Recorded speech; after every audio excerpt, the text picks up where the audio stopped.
Акыры бүгүн официалдуу түрдө аталган фонддон баш тартуу боюнча кайрылууну алдык.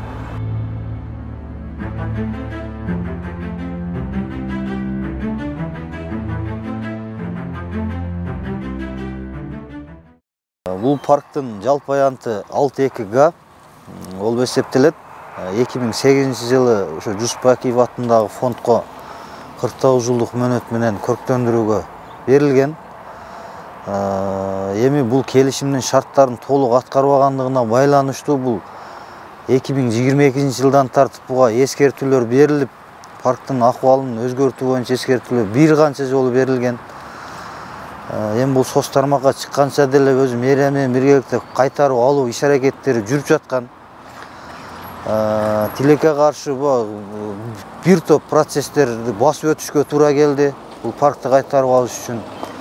Акыры бүгүн официалдуу түрдө аталган фонддон баш тартуу боюнча кайрылууну алдык. Бүгүнтөн тартып ушу жашылдандыруу жана көрктөндүрүү чарбасынын карамагына берүү жагы каралат. Кудай кааласа мэрия менен биргеликте ушул көчөттөрдү жаңылап эгүү боюнча иш планга киргизилген. Ушул ишембиден баштап ушул жерде ишембилик өткөрүлөт.